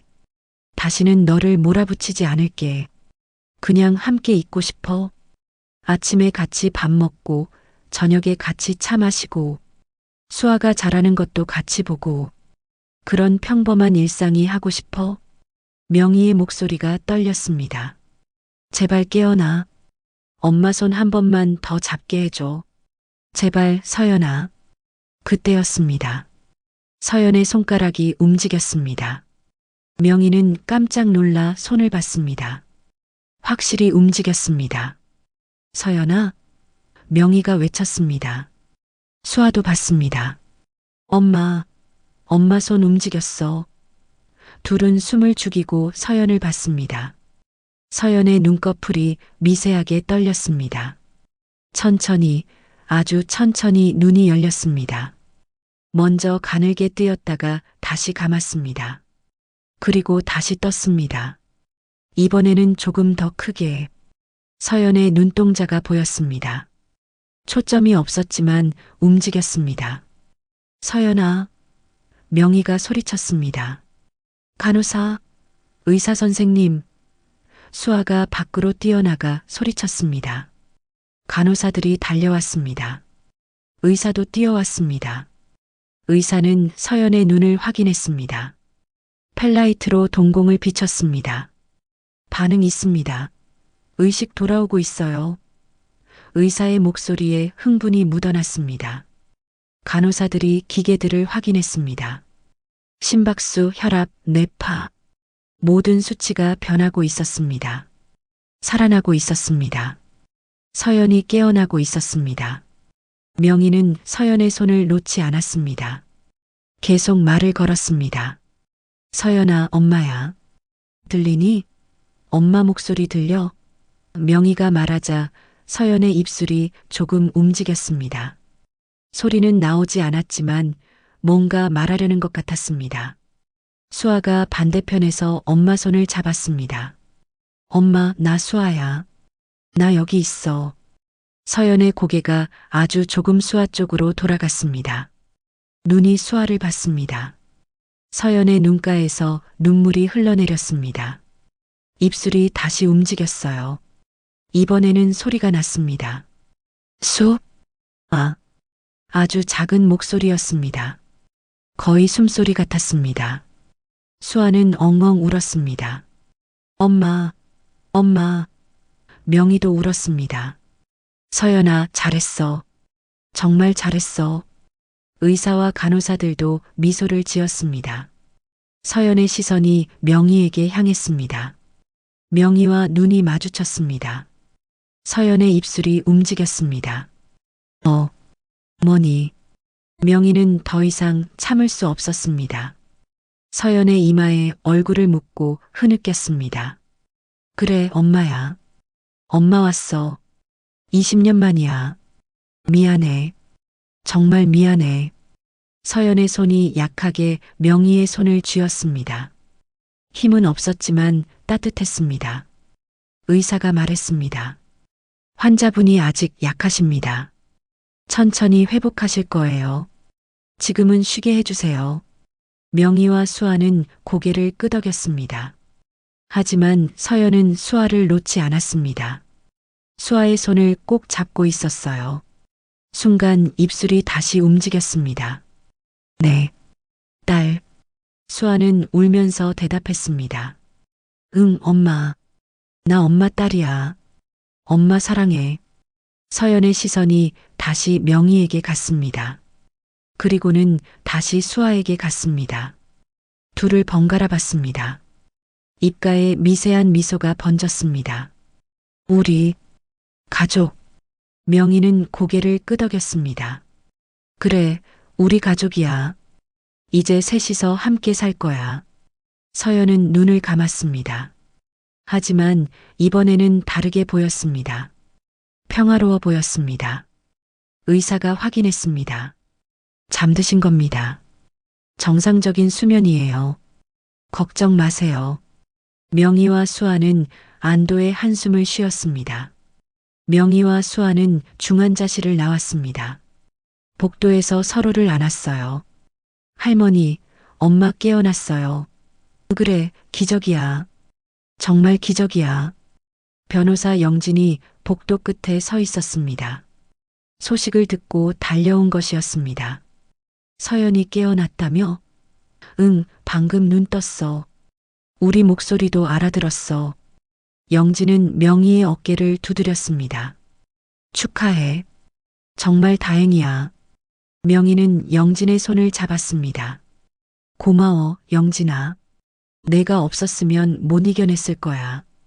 오후 1시 명희의 핸드폰이 울렸습니다. 공모전 사무국에서 온 전화였어요. 강명의 장인님, 중단되었던 심사 결과 나왔습니다. 명희가 대답했어요. 결과가 어떻게 됐습니까? 강서연 씨 작품이 대상입니다. 축하드립니다. 명희는 눈물이 났습니다. 감사합니다. 정말 감사합니다. 전화를 끊고 수아에게 말했습니다. 수아야, 엄마 작품이 대상 받았어. 수아는 깜짝 놀라 소리쳤습니다. 정말요? 정말이야. 내가 완성한 작품이 대상이야. 수아는 기뻐서 뛰었습니다. 빨리 엄마한테 알려드려야 해요. 둘은 다시 중환자실로 갔습니다. 서연은 깨어 있었습니다. 눈을 뜨고 천장을 보고 있었습니다. 명희와 수아를 보자 미소를 지었습니다. 서연아, 좋은 소식이야. 내 작품이 대상 받았어. 명희가 말했습니다. 서연의 눈이 커졌습니다. 정말? 응, 정말이야. 수아가 완성한 작품. 내가 3달 동안 만든 그 작품 말이야. 서연의 눈에서 눈물이 흘렀습니다. 고마워. 수아가 말했습니다. 엄마, 시상식 때 같이 가요. 우리 셋이서. 서연은 고개를 끄덕였습니다. 약했지만 확실한 동작이었습니다. 명희는 서연과 수아를 바라봤습니다. 딸과 손녀. 20년 만에 다시 만난 가족. 잃어버렸던 시간은 돌아오지 않는다는 걸 알고 있었어요. 하지만 앞으로 함께 지낼 시간이 있음에 감사했습니다. 우리 이제 행복하자. 명희가 말했습니다. 과거는 잊고 앞만 보고 가자. 서연과 수아가 고개를 끄덕였습니다. 세 사람은 손을 맞잡았습니다. 끊어졌던 실이 다시 이어진 것처럼 세대의 마음이 하나로 연결됐습니다. 한 달 후 가을이 왔습니다. 서울의 하늘은 높고 맑았습니다. 인사동 한옥마당에는 단풍이 물들었습니다. 빨강, 노랑, 주황. 명희는 마루에 앉아 단풍을 바라봤습니다. 70년을 살면서 본 가을 중 가장 아름다웠습니다. 안방에서 웃음소리가 들렸습니다. 서연과 수아였습니다. 둘은 함께 바느질을 하고 있었습니다. 명희는 미소를 지으며 일어나 안으로 들어갔어요. 서연은 방바닥에 앉아 저고리를 만들고 있었습니다. 한 달 동안 많이 회복했습니다. 얼굴에 혈색이 돌았고 목소리도 돌아왔습니다. 하지만 아직 완전하지는 않았어요. 가끔 어지러워했고 오래 걷지 못했습니다. 하지만 살아 있었습니다. 그것만으로 충분했습니다. 수아는 엄마 옆에서 동정을 달고 있었습니다. 11살 소녀의 손놀림이 제법 능숙했습니다. 명희가 가르쳐준 대로 정확하게 바늘을 움직였습니다. 잘하네, 우리 수아.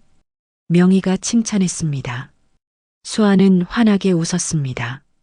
할머니, 이거 다 달면 완성이에요? 응, 그럼 내가 입어볼 수 있어. 서연이 명희를 봤습니다. 어머니, 앉으세요. 제가 차 끓였어요. 고맙구나. 명희는 서연 옆에 앉았습니다. 서연이 따뜻한 차를 건넸습니다. 국화차였습니다. 명희가 좋아하는 차였습니다. 요즘 몸은 어떠니? 명희가 물었습니다. 많이 좋아졌어요. 오늘은 마당도 한 바퀴 돌았어요. 너무 무리하지 마. 천천히 회복하면 돼. 서연은 고개를 끄덕였습니다. 그리고 바느질하던 손을 멈추고 명희를 봤습니다. 어머니, 제가 그동안 못 드린 말이 있어요. 무슨 말? 미안하다는 말이요. 20년 동안 연락 안 한 것. 어머니를 걱정시킨 것. 서연의 목소리가 떨렸습니다. 명희는 서연의 손을 잡았습니다. 아니야. 미안한 건 엄마야. 너를 너무 몰아붙인 거. 아니에요. 어머니는 절 사랑하셨어요. 저는 그걸 몰랐어요. 철없었어요. 우리 둘 다 잘못했어. 하지만 이제 됐어. 다시 만났잖아. 두 사람은 손을 맞잡고 미소를 지었습니다. 수아가 둘을 보며 말했습니다. 엄마, 할머니, 저 배고파요. 명희와 서연이 웃었습니다. 그래, 점심 준비하자. 세 가족은 부엌으로 갔습니다. 명희가 김치찌개를 끓이고 서연이 밥을 지었습니다. 수아는 상을 차렸어요. 셋이서 함께 움직이니 금방 준비가 됐습니다. 가족 모두가 식탁에 둘러앉았어요. 명희, 서연, 수아. 세대가 한자리에 모였습니다. 명희는 밥을 뜨면서 행복했습니다. 이런 평범한 일상이 너무 그리웠어요. 잘 먹겠습니다. 수아가 큰 소리로 말했습니다. 명희와 서연도 따라했습니다. 잘 먹겠습니다. 셋은 함께 밥을 먹었습니다. 수아야, 다음 주에 시상식이지? 명희가 물었습니다. 네, 월요일이에요. 설레니? 네, 처음으로 무대에 올라가요. 서연이 딸의 머리를 쓰다듬으며 말했어요. 우리 수아가 만든 작품이 대상을 받았어. 너무 자랑스러워. 그러자 수아가 말했어요. 엄마가 만든 거예요. 저는 마지막만 도왔어요. 아니야. 너 없었으면 완성 못했어. 내 덕분이야. 서연의 목소리가 따뜻했습니다. 명희는 둘을 보며 흐뭇했습니다. 점심을 먹고 설거지를 했어요. 수아가 그릇을 닦고 서연이 헹궜습니다.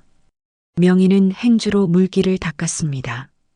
작은 일이었지만 함께하니 즐거웠어요. 오후 2시 공방에서 일하는 제자들이 찾아왔습니다. 3명의 젊은 여성이었습니다. 명희가 5년 동안 가르친 제자들이었어요. 스승님, 안녕하세요. 어서 와. 들어와. 명희가 제자들을 맞았습니다. 제자들은 서연과 수아에게도 인사했습니다. 서연 선배님, 안녕하세요. 수아야, 안녕. 서연은 조금 어색했지만 미소로 답했습니다. 수아는 밝게 인사했어요. 안녕하세요. 제자들이 가방에서 한복을 꺼냈습니다. 스승님, 이번 전시회 작품들이에요. 확인 부탁드려요. 명희는 한복들을 하나씩 살폈습니다. 색감, 바느질, 매듭. 모든 것을 꼼꼼히 봤습니다. 잘했네. 많이 늘었어. 제자들이 기뻐했습니다.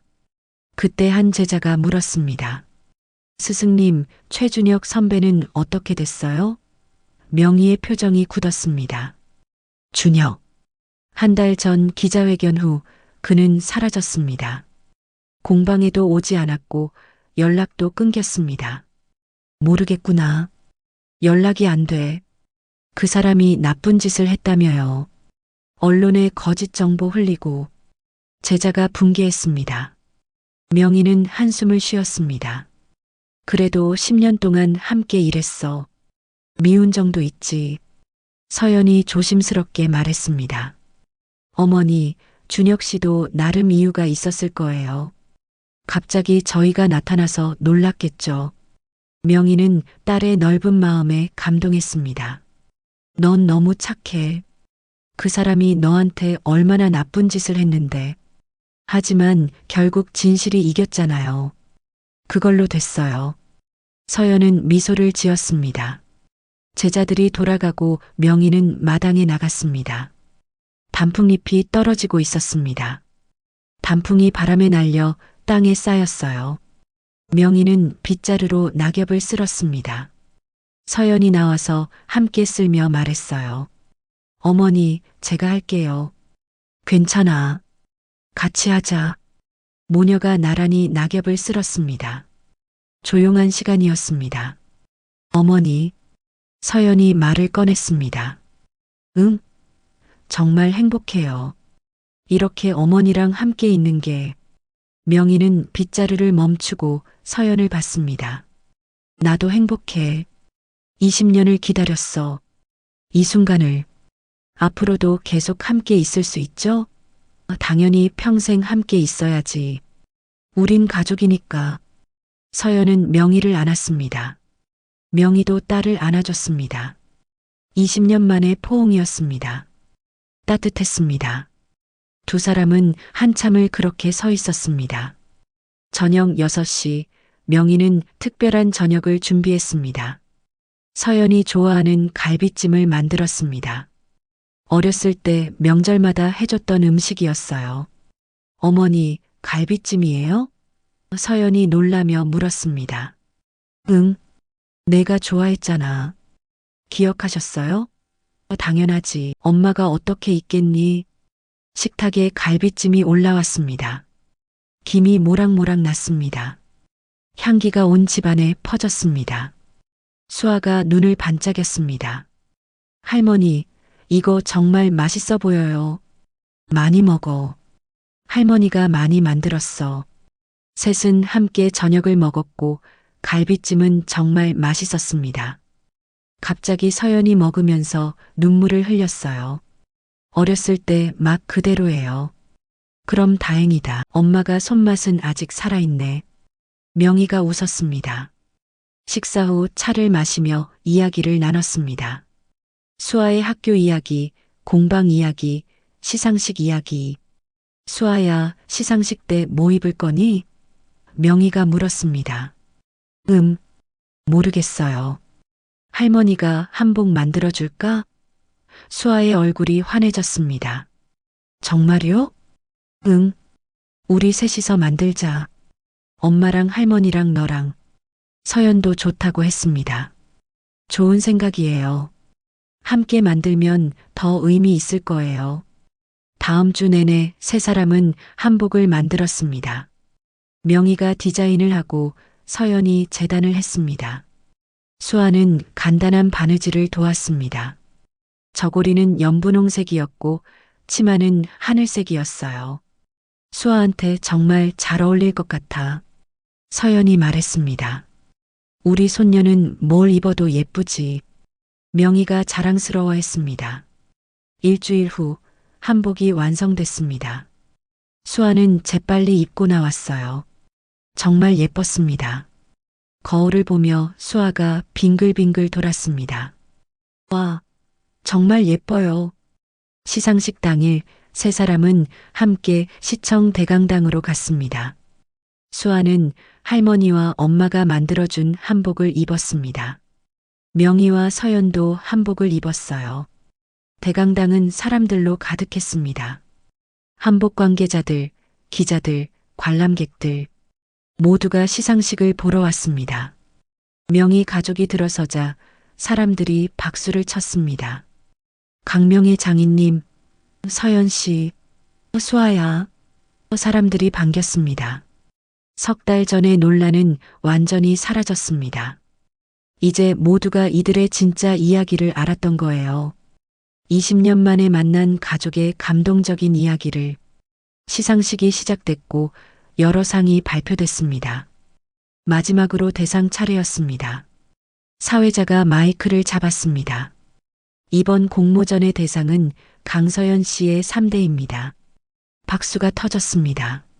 서연과 수아가 무대로 올라갔습니다. 명희는 객석에서 박수를 쳤습니다. 눈물이 흘렀습니다. 딸과 손녀가 무대에 서 있었습니다. 서연이 상을 받고 마이크 앞에 섰습니다. 감사합니다. 이 작품은 제가 석 달 동안 만들었지만 완성한 건 제 딸 수아입니다. 그리고 한복 만든 것을 가르쳐 주신 분은 제 어머니 강명의 장인님입니다. 서연은 말을 이어나갔어요. 이 작품은 3대가 함께 만든 작품입니다.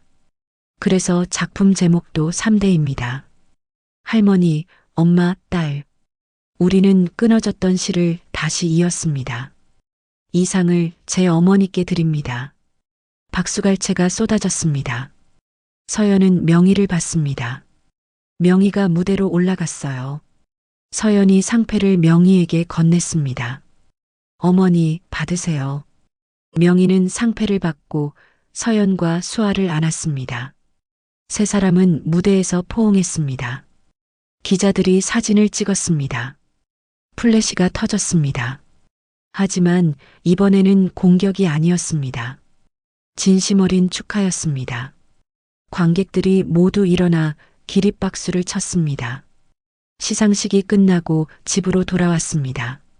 상패를 안방에 놓았습니다. 세 사람은 마당에 앉아 저녁 하늘을 봤습니다. 별이 하나둘 나타났습니다. 할머니, 저 별 보이세요? 수아가 가리켰습니다. 응, 보여. 저건 아빠 별이에요.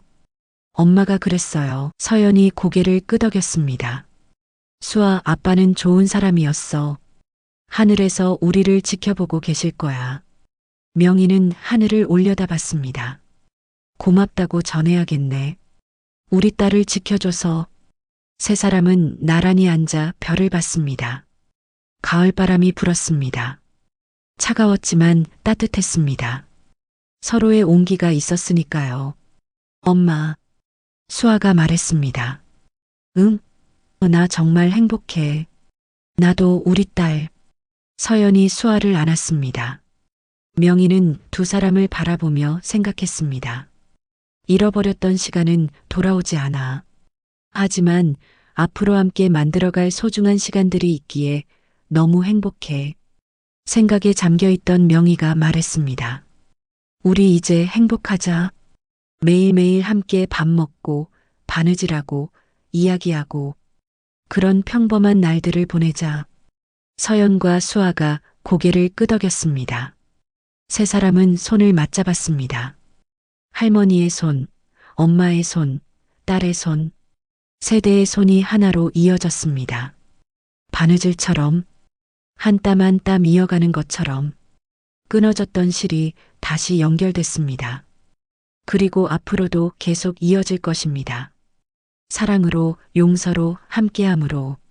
밤이 깊어갔습니다. 한옥의 처마 밑에서 바람이 불었고 단풍잎이 떨어졌습니다. 하지만 세 사람은 움직이지 않았습니다. 그저 함께 있었습니다. 그것만으로 충분했습니다. 지금까지 한 가족의 드라마 같은 이야기를 들어주셔서 감사합니다. 이 사연을 통해 제가 깨달은 건 가족은 언제든 다시 만날 수 있다는 거예요.